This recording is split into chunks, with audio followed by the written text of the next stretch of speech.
Commanders fans, listen up, because what I'm about to tell you changes everything. After that painful Monday night loss to Chicago, when it felt like this season was slipping through our fingers, Adam Peters and Dan Quinn are showing us exactly why this franchise is different now. We've got some explosive news about our WR number one making his return. Aggressive free agency moves proving this front office isn't just sitting around. And the raw truth about how injuries are shaping this team's identity. You think the Commanders are just going to let this season fade away? I'm telling you right now, no way. Because what's coming up next will prove that this organization actually learned from its past mistakes. Stay tuned till the end, because the last bit of news is going to blow your mind. I've been watching this team for years of dealing with injuries wrecking our seasons.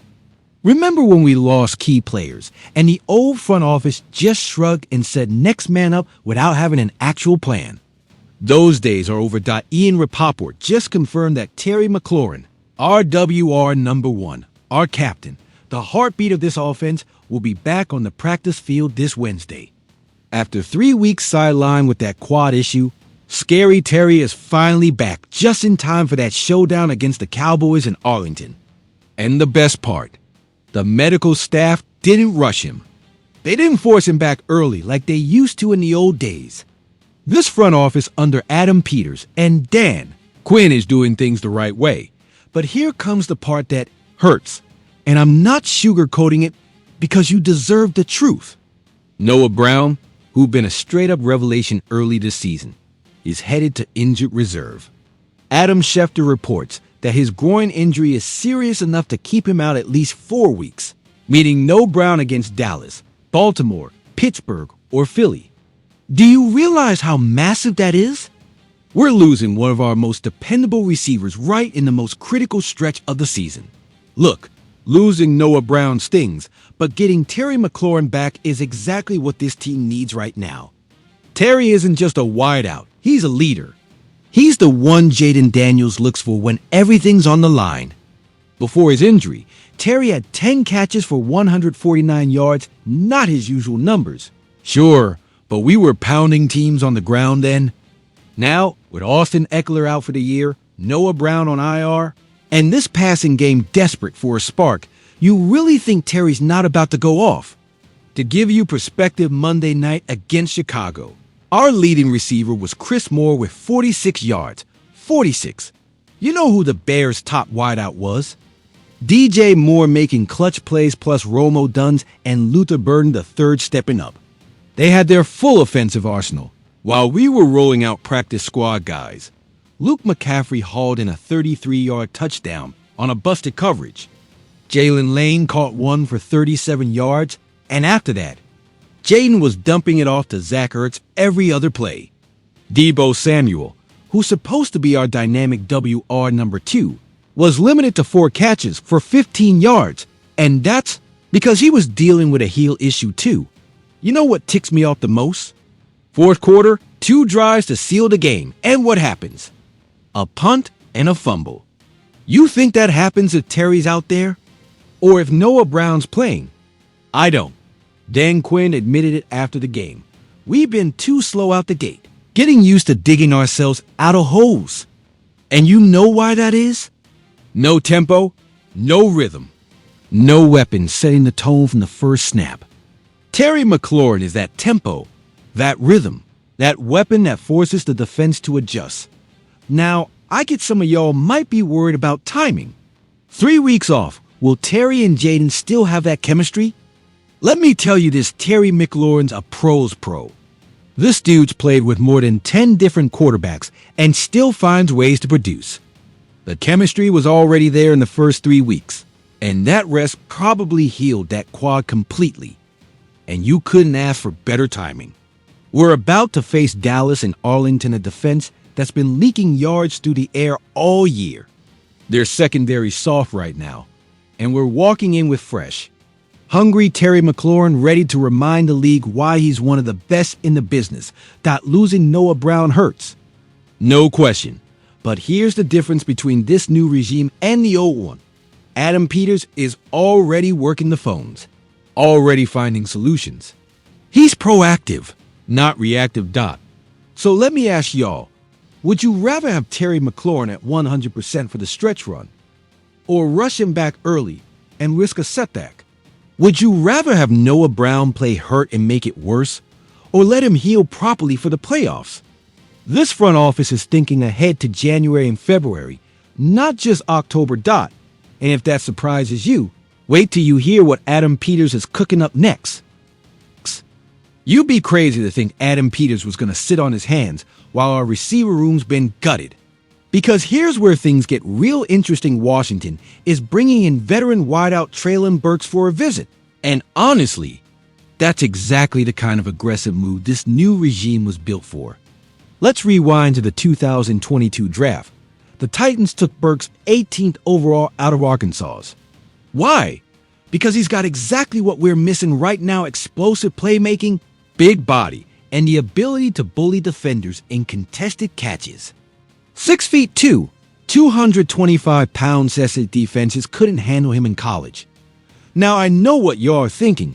If he's that good, why Tennessee move on? Fair question. Here's the deal.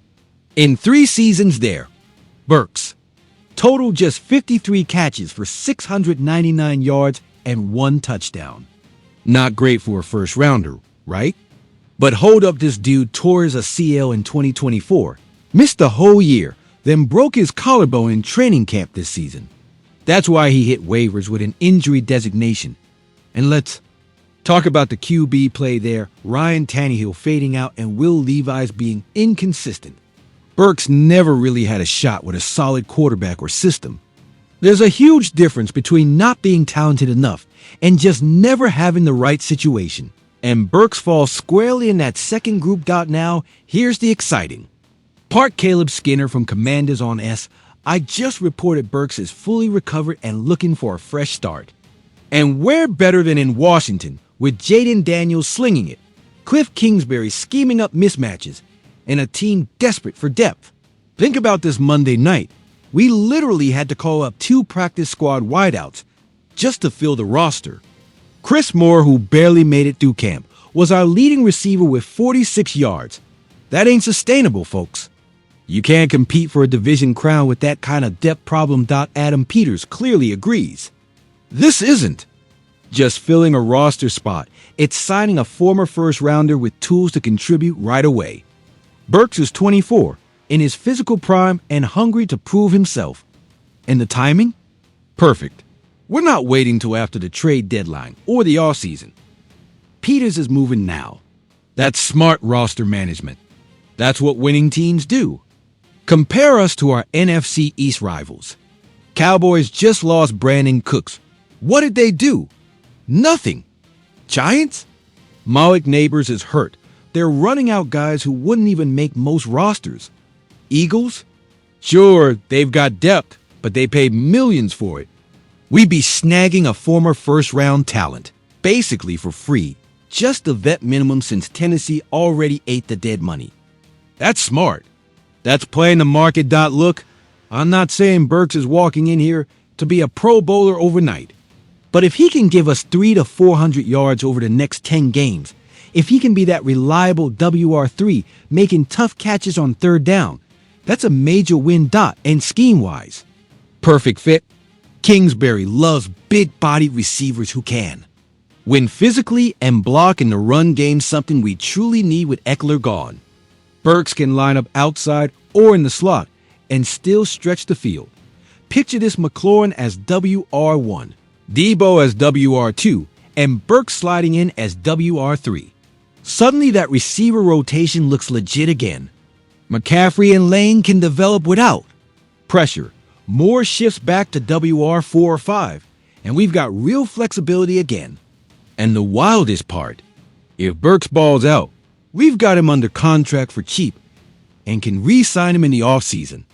That's how you build a real roster, finding gems where others saw risk.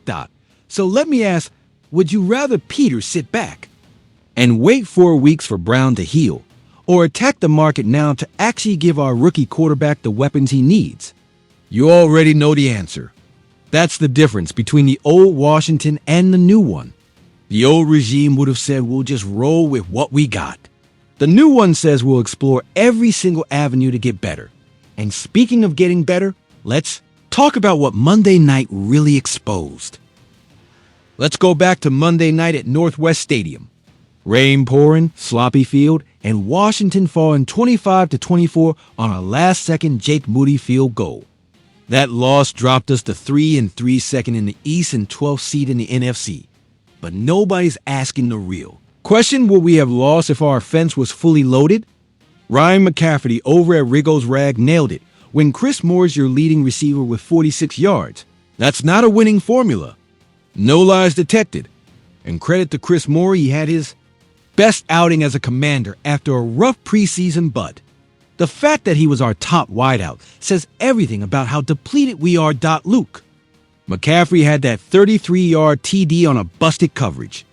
Jalen Lane caught that 37-yarder. And beyond those two plays, we moved the ball on checkdowns to Zach Ertz constantly because we literally had no other weapons to challenge deep. Debo was limited again, 4 catches for just 15 yards while nursing that heel issue. Some fans will say the weather was a factor. And sure, it was raining all night. The ball was slick. But guess what? The Bears played through the same conditions. And they didn't turn it over once. While we coughed it up 3 times plus a missed field goal, they had Dandre Swift making plays, DJ Moore delivering Rome Oduns, and Luther Burden III stepping up. Full complement available. We practice squad receivers. That's not an excuse. That's just reality. And what really stings about that loss: 2 fourth-quarter possessions with a slim lead, 2 chances to close it out, and we come up empty with a punt and a fumble. You think that happens if Terry's out there? Or if Brown's available? I don't. Dan Quinn said it himself. We've started slow too often, digging out of our own holes. And that's what happens when your main playmakers are out. Without your top receivers, you can't establish tempo. You can't dictate the rhythm of the game. We're sitting 3-3. Losers of 3 of the last 4. And what's the common thread every time? No production through the air. That's not a coincidence. That's the exact stretch where Terry was sidelined. When he played early in the season, defenses had to respect our passing threat, which opened up lanes for the run game. Without him, they stack the box, blitz at will, and Jaden has no deep options. That's the difference between fielding legit weapons and relying on practice squad field dash-ins. And the most frustrating part: we could have won that game. It wasn't a blowout. We lost by 1 single point. You telling me with Terry on the field, we don't punch in one of those red zone drives for 7 instead of 3? Come on, now, to be clear, I'm not making excuses. Every team deals with injuries. But there's a big difference between missing 1 or 2 guys and having your WR1, WR3, RB1, and others all down simultaneously. Austin Eckler out for the year. Terry missing 3 games. Noah Brown on IR for at least 4. Debo banged up. Even Jaden Daniels nursing a knee issue. That's not just bad luck. That's a full-blown health crisis. And still we're 3-3 in the mix and competing. That says a lot about this coaching staff and their resilience. But we can't keep asking practice squad receivers to win NFL games. We can't expect a rookie QB to carry this offense without giving him tools to succeed. That's why Terry's return matters so much, and why going after Treylon Burks makes total sense. Adam Peters isn't waiting around. And here's what gives me hope. We've got Dallas next in Arlington, a defense bleeding passing yards with a vulnerable secondary. With Terry back healthy, hungry, and ready, if there's ever a game for this offense to pop off, this is it. But no more slow starts. No more waiting until halftime to wake up. We have to come out swinging from the first snap with urgency and swagger on both sides of the ball. Because here's the truth: our window is now. Jaden's still on that rookie contract. We've got financial flexibility. We've got a talented core. But that window won't stay open forever. Next year, cap gets tighter. Guys need extensions. Expectations rise. That's why maximizing this season matters. And you know what? I believe in this team. I believe in Jaden Daniels, and Dan Quinn and Adam Peters. When healthy, we can hang with anyone in the conference. But we gotta stay healthy, stay deep, and execute when it counts. That loss to Chicago hurt, seeing that Moody kick split the uprights. But it taught us something. Nothing's guaranteed. Every possession counts. Every snap matters. So I'll ask again, are we gonna let one loss define our season? Or use as motivation to lock in and fight? Are we gonna keep crying about injuries? Or find ways to win anyway? Because great teams don't make excuses. They make adjustments. And with Terry back, Peters taking action, and Dallas on deck, everything's still right in front of us. Commanders fans, let me speak from the heart. We've spent years watching disappointment, broken promises, wasted potential. But this time's different. Under Josh Harris, Adam Peters, and Dan Quinn, this organization is finally changing. They're not settling. They're chasing greatness. Terry's return isn't just about a star receiver, it's about getting our offensive identity back. Going after Treylon Burks isn't just about depth. It's about aggression, vision, and building for the long haul. And that Chicago loss? It showed us exactly what needs fixing. Now I gotta know, do you think Terry McLaurin's gonna light up Dallas's weak secondary? Do you think Treylon Burks could be that missing piece? Most importantly, do you believe this team can still turn it around and chase the NFC East crown? Drop your thoughts in the comments. I want to hear from you. Are you riding with this squad through thick and thin? You showing up Sunday in Arlington? Because if you truly bleed burgundy and gold, you know now's when it counts most. If this breakdown gave you what you needed, hit that like button. Subscribe to the channel and turn those notifications on. Because tomorrow we've got even more exclusive Commanders analysis coming your way. This isn't just a YouTube channel, this is family. The most passionate Commanders fan community anywhere online. We're riding this season together. Every high, every heartbreak, every big play. So join us. Be part of this journey. Because when the Washington Commanders hoist that Lombardi trophy, and yeah, I believe that day's coming, you'll want to say you were here from day one. Part of something real. See you in the next video with more analysis, more breaking news, and more passion for our Washington Commanders. Hail to the Redskins!